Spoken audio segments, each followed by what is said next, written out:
नमस्कार, मैं श्यामगिरी। आज के कार्यक्रम में आप सभी दर्शकों का स्वागत है। नीतीश ने फिर पलटने का मन बना लिया, अंदर खाने हलचल तेज। सरकार बनने के बाद नीतीश कुमार जो एक शांत बड़ी एकदम हो गए थे, जैसे लग रहा था मोदी ने झुंझुना पकड़ा दिया। मैं भी इस पर जिक्र किया था कि नीतीश को मोदी ने झुंझुना थमा दिया। मैंने भी खूब उस पर बोला और बोलूंगा भी, क्यों नहीं बोलूंगा। जैसी भी हरकतें होंगी, अच्छी या बुरी, आप तक पहुंचाऊंगा। ये मेरी जिम्मेदारी है यह पहुंचाना। आप किस तरह उसे लेते, किस तरह समझते हैं, वह आप जानते हैं, लेकिन मेरी जिम्मेदारी है जो भी हरकतें होंगी, अच्छी या बुरी, वह सब चलाऊंगा। तो नीतीश ने फिर पलटने का मन बना लिया है। अंदर खाने हलचल तेज हो गई। इस बात को मैं भी जब देखा तो मैं भी दंग रह गया कि अभी तो नीतीश एकदम मुरझा से गए थे, घायल हो गया था टाइगर। ये टाइगर कैसे जिंदा हो गया फिर अचानक, इतना घायल होने के बाद। लेकिन नीतीश पूरी तरह से भाजपा से अस्वस्थ नहीं है, भरोसा नहीं हो रहा है।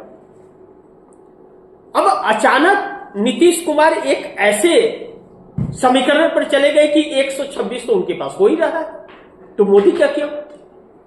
और मोदी के साथ गेम लंबा खेलने की तैयारी में अब नीतीश कुमार लग गए हैं। थोड़ा वक्त लगे चाहे कुछ भी लगे, लेकिन गेम बहुत लंबा खेलने जा रहे हैं नीतीश कुमार, जो नरेंद्र मोदी हमेशा याद रखेंगे। कहते हैं कि तूफान आने के पहले शांति छा जाती है, लेकिन यहां तो अशांति छा गई। अब अंदर खाने जो हलचल है, यह आखिर क्यों मन बनाया नीतीश कुमार ने, क्या कारण, वजह क्या था। नीतीश कुमार के हाथ से स्पीकर का पद और गृह मंत्रालय यह जाने के बाद नीतीश कुमार ने एक डिप्टी सीएम का दावा ठोका। और जब डिप्टी सीएम का दावा ठोका नीतीश कुमार ने, तो भाजपा तिल मिलाने लगी, नहीं तैयार हुई। तो नीतीश कुमार समझ गए कि अब हम तो एक साथ चलना चाह रहे हैं, लेकिन यह नहीं चलना चाह रहे, इनके मन में खोट है। यह समझ गए कि मन में इनके खोट है, और मन में खोट है तो नीतीश पलटी मारेंगे। 126 विधायक हो गए एकजुट, 126 विधायक एकजुट हो गए। और जब यह 126 हो जाएंगे तो नीतीश के साथ 8 विधायक और आ जाएंगे।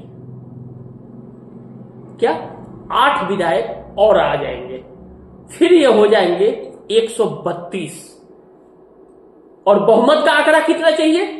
बहुमत का आंकड़ा सिर्फ 122 सीटों का है, और हो जाएंगे 100 कितना 34। कैसे? अब नीतीश कुमार की 85 सीटों के बाद एनडीए के अलावा जितने लोग भी हैं, सब नीतीश के साथ खड़े हो गए। अब कहेंगे कि पहले बात चल रही थी कि असुद्दीन ओवैसी बोल ही रहे थे, कांग्रेस वाले जाना ही चाह रहे थे, लेकिन नीतीश कुमार के रवैये से वह खुश नहीं थे, इसलिए नहीं जा रहे थे। लेकिन फिर वह तैयार क्यों हुए? क्योंकि नीतीश कुमार का मन अब भाजपा से भिन्न हुआ है, और नीतीश कुमार बहुत जल्द कुछ बहुत बड़ा फैसला करने जा रहे हैं। बहुत हलचल तेज है इस वक्त। लेकिन 126 विधायक एकजुट हो गए हैं, तो नीतीश पलटी मार देंगे, सीएम वही रहेंगे, कंफर्टेबल। मैंने आपको दर्शकों को पहले भी बताया था कि एक कंफर्टेबल सरकार चला सकते हैं बिना किसी रोक टोक का।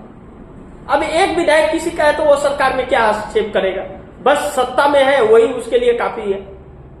और कोई चाहेगा भी नहीं, न भी उसको मंत्रालय मिले तो भी वो साथ देगा, क्योंकि वह अगर भाजपा को नई सत्ता में आने देना चाहता है, मोदी के हाथ से सत्ता छीनना चाहता है, वो अब बिना स्वार्थ का दे देगा। जैसे राहुल गांधी क्या कहते हैं कि भैया जिसे प्रधानमंत्री बनना है बन जाओ, कांग्रेस का कोई प्रधानमंत्री नहीं बनेगा, 100 सांसदों का हम समर्थन दे रहे, तुम लोग 172 तैयार कर लो। तो मोदी सरकार की नींव हिल गई है। अब नीतीश कुमार ने या अचानक एक तो झटका लग गया, ऐसा तो सोचा ही नहीं था। भाजपा सोच रही थी 3 महीने बाद उनको सीएम की कुर्सी से हटाओ, तब तक 126 विधायक एकजुट हो गए। यही समीकरण अब भाजपा को भी कचोट रहा है और भाजपा तोड़ पा नहीं रही है, डर नहीं रहा है कोई अब। लेकिन अब भाजपा जरूर डर रही है, लेकिन बिहार में नीतीश ने भाजपा से मंत्रालय का पावर भी छीन लिया। भाजपा ने जो मंत्रालय लिए थे वह मंत्रालय छीन लिया है नीतीश कुमार ने एक तरह से। उस पर बंदिशें लगा दी है, जितने वह बड़े रैंक के अफसर हैं सबको तबादला कर दिया नीतीश कुमार ने। और सचिव या अफसर जो गृह मंत्री के और डिप्टी सीएम के और बाकी मंत्रालय में जो रहते हैं, जो सरकार को चलाते हैं, उस जगह पर अपने अफसरों को नियुक्त कर दिया नीतीश कुमार ने। यानी कि भाजपा ठन ठन गोपाला। यह क्यों हुआ?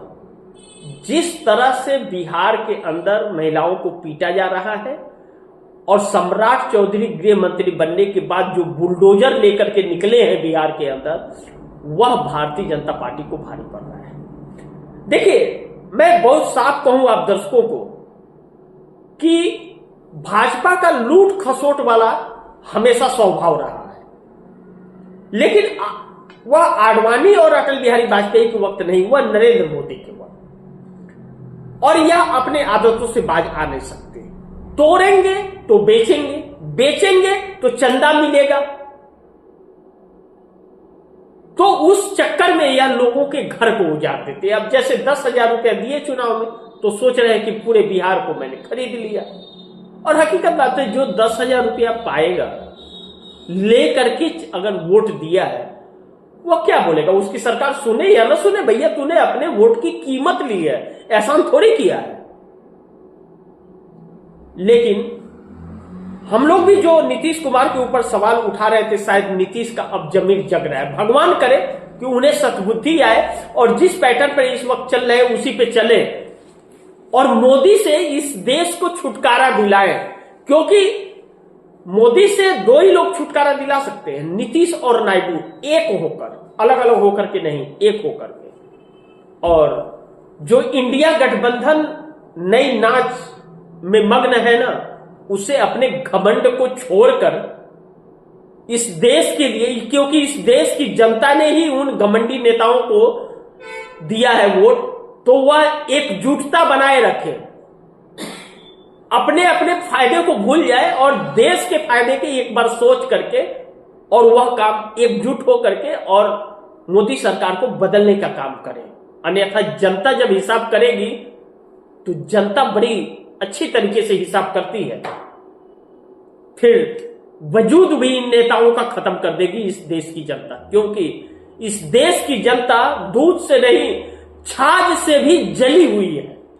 छाछ भी उसके शरीर को जला रहा है, क्योंकि बेरोजगार है, बहन बेटियों की इज्जत दांव पर लगी हुई है और इसी सरकार में बैठे हुए लोग कर रहे हैं।